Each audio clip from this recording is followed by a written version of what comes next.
6'11" pivot man Tiago Splitter. Then there's Kawhi Leonard, and it's Duncan in at the 4. And for the Clippers, CP3 at point with Redick near the backcourt. And inside at center, a long 6'11", the skyscraping big man out of Texas A&M, DeAndre Jordan. Then there's Jared Dudley, and it's Griffin in at the 4 slot.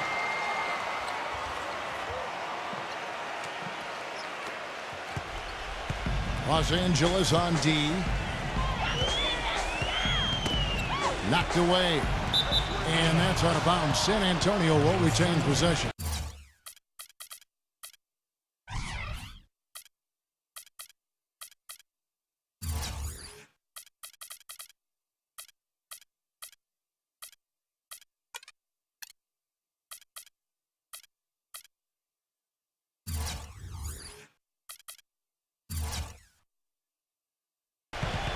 You know, a big part of why the Spurs were so good last season, guys, was that they were able to finish games strong. You think a group of vets might run out of gas, but the opposite was true with this group. They turned it up down the stretch and were one of the most productive teams in the league in terms of fourth quarter points. Now here's Duncan. Knocked loose, and it's out of bounds to the Spurs as San Antonio retains possession.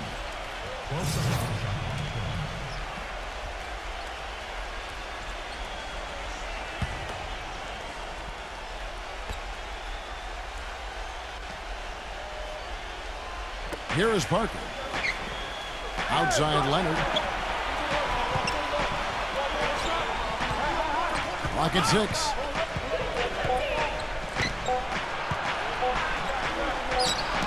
Using his post moves to get the 2 points. Well, Clark, a big part of why the Spurs were so good last year in the fourth was because they have so many options when possessions, Steve, start getting critical and the game is tight. Well, no question. You've got Parker to create off the dribble. You can always throw it into the low post to Duncan. But on top of that, you've got a roster full of guys who understand how to play the game and know how to play.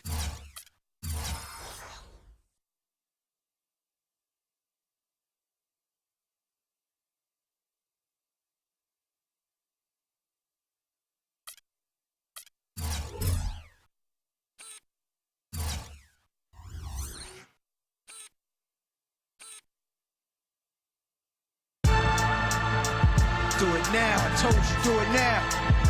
Let's go. You want to hate me, then hate me. Play each other. Just the experience that this group has gained together over the years, I think allows them to execute under pressure. And here's Splitter after the three-pointer from Redick. Splitter dishes to Green. There's the triple.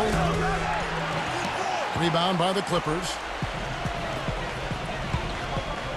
From deep. Can't get it to go. You know, you take a look at a lot of the guys in the NBA who get a bunch of steals, and most of them will gather a fair amount of fouls because of that aggressiveness and that gambling style. Not the case with Kawhi Leonard, who has about a 1-to-1 foul-to-steal ratio for his career. Pretty impressive. First quarter, about a minute and a half in. He dishes it to Parker. And he makes good on the layup. Yeah, and he's one player who doesn't need a lot of space to get to the basket. He's really crafty, the way he can blast his way straight through traffic. He's really strong. I tell you what else I like is his attacking mindset too, Steve. No matter where he is on the court, when he gets possession, he will turn it up and turn it on and run out. Most of the time, he doesn't stop until he's laid the ball in the hoop. And Kawhi Leonard, Clark, you mentioned his knack for steals, and Steve, you shaking hands with him moments ago. He's got huge hands. Yeah, it almost hurt. You know what I love about him, though? He's got a nose for the ball. You mentioned the big hands. It helps him to be a great rebounder, but he just always finds his way into the play, and he helps this team win. You know, DeAndre Jordan last year led the league in field goal percentage at 64%, but that was a percentage that was better than his free throw percentage. You want to get that flip, and hopefully Jordan will be able to do that. And for DeAndre Jordan, it's strange. His shooting motion at the line looks good, but Steve, last year just 38% from the stripe. Well, it's got to be mental, Kevin, because you watch the way he shoots. You know, it's not a beautiful stroke, but it's not broken by any means. I think it's all about finding a way to be comfortable at the free throw line. Some players never reach that point. There's Green with the three. Rebounded by Dudley. Boy, even though he missed, you can't give up that kind of a look very often. Yeah, they're lucky that they didn't get burned on that one. The shot's good from Paul. Took advantage of some shoddy defense there. They've got to at least get a finger on it. A moment to check in with Doris Burke. Doris? Hey, Kevin, I caught up with Coach Doc Rivers. I asked him what they needed to key in on defensively, and he said, well, we've got to limit penetration by Tony Parker. He's really the, quote, head of the snake. And with this floater, he doesn't need to get all the way to the rim to score. It's crucial that we do our best to keep him outside the lane. Guys, that's no easy assignment. We'll see how much success they have defensively. Thanks, Doris. Now here's Leonard. After the miss from Splitter. Outside Leonard. And there's the pass to Splitter. Tipped away. Griffin with the steal. Now the Clippers moving it up. Griffin with the ball. Oh, and that one, no question, powered it down. Guys, that's simply superb. Ball pressure, a run out, and then a dunk in transition. Exactly, Clark, what they wanted, the aggressive defense to lead to. Yeah, points in transition. That's why you want to make the other team feel uncomfortable handling the ball, because you can get easy points out of it at the other end. The Clippers grab the miss. You know, CP3 did a lot of things, guys, to change the culture of the Clippers, but one that maybe gets overlooked is how much he encourages and model talking on defense with this team. If you don't call out a screen or a rotation on his team, he'll call you out about it. Here's Parker following the basket by Blake Griffin. Parker drives in. Outside Leonard. He feeds it to Duncan.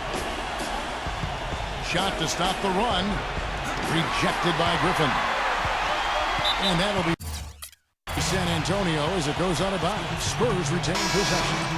So San Antonio going with an almost entirely new group here. Matt Bonner, he's checked in for Splitter. Diaw comes in for Tim Duncan. Manu Ginobili, he's checked in for Kawhi Leonard. And it's Bellinelli in for Daniel Green. And we've seen the Clippers turn around over the last few years. It doesn't just happen purely with talent, although it helps certainly. But Steve, a lot of it has to do with the change in the team's mindset. Yeah, you can load up a team with a bunch of scorers and talented players, but if they aren't playing for each other and motivated to have each other's backs, then it does nothing. And I think Paul has done wonders for just the chemistry and the mindset of this Clippers team. Here's Diaw after the made shot from Mullins. Parker. And boy, that looked like goaltending. Yes, it is, and so they will award the basket there. He got there late, but you do have to like the aggressiveness to go after the block. But that one's going to count.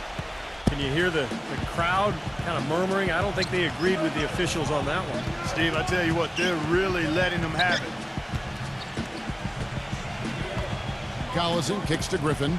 Deflects the pass. Diaw with the steal. Bellinelli gets the bucket. Bellinelli's got his first points of the game. Well, every once in a while, he'll show us some pretty good moves around the hoop. Seems like every year, guys, you look at Tony Parker and he's found something else to add to his game. He's always improving. Misses off the right iron. You just assume he's going to knock those down when he's as open as he was there. Picked away.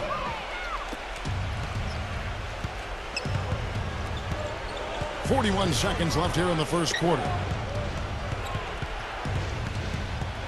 Dishes to Bellinelli.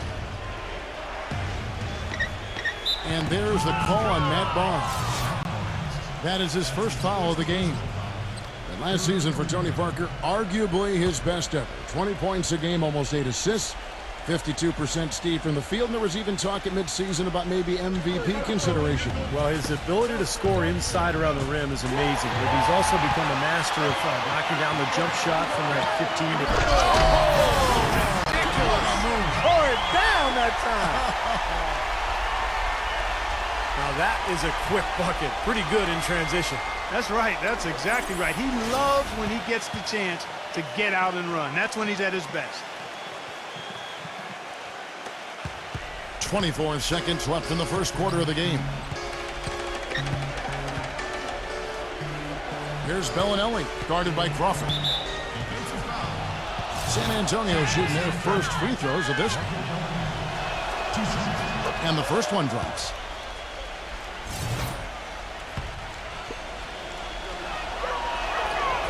He's off on the second. And here is Barnes. He's had some playing time, but no scoring yet from him. Here's Collison. The pass to Griffin. With 4 seconds on the clock. Nice D from Boris Diaw. We're scoring fast and furious as we end the first quarter.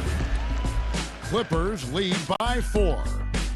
And will return shortly.